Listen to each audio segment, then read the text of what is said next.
The First Lady was greeted by Fort Bragg like a rock star. These military men and women tangibly excited by her visit. It was just fantastic. It was wonderful. I'm just glad to be an American. Even as she made her way over to come talk to me, there was one more picture to be taken, one more person to hug. And when we tried to chat, well, you can see what happened. You are quickly finding your sea legs as First Lady. We've talked before. Yeah, we I'm have. still just trying to be me, and if I am still being genuinely me, Right. it's easy for me to find my legs because it's just me being me here in Fort Bragg. I just happen to be the First Lady now. And that's how you look at it, don't you? Like, Right, that's right. the only thing that's really changed at the time. Look at this, though. But for all the cheers, the First Lady is here on serious business. This is her first official trip outside of Washington, and she chose the occasion to highlight an issue near and dear to her heart, the struggles of our nation's military families. I think I have the fun part. How's that? The things I do are universally popular and important, and it's very easy to rally a nation around military families. It's not a hard thing to do. People understand it once the issue is brought to their attention, and they're ready to do whatever they can. This is your first trip outside of D.C. Why?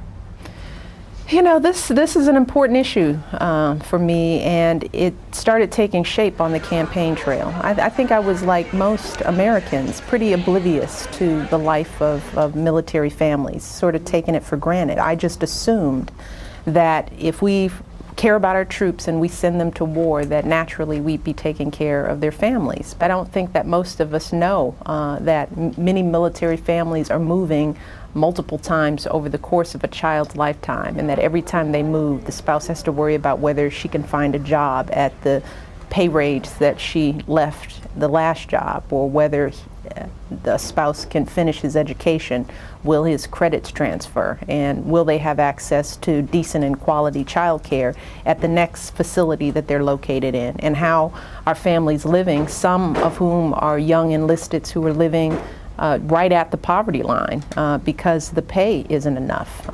These are things that I wasn't aware that was going on. You are married to the Commander-in-Chief, and a woman says, I'm on food stamps. How does that make you feel when you hear that? It hurts. It hurts. These are people who are willing to send their loved ones off to perhaps give their lives, the ultimate sacrifice, but yet they're living back at home on food stamps. It's not right, and it's not where we should be as a nation. That's why one of the things that Barack has done in this current budget is put money in there to increase the pay of military by 2.9%, which is only a down payment on what we need to do. But even small percentages are going to make the difference in some people's lives. So that hurts. That's the kind of thing that I don't think anyone in this nation, if they were aware, would tolerate. If we're going to continue to have a strong military, we have to continue to recruit and retain families. And what we have to realize is that you're not just recruiting a soldier, you're not just trying to retain an individual troop. You're trying to retain that family. And when it's time to re-enlist, they look around and they can't find a life for themselves.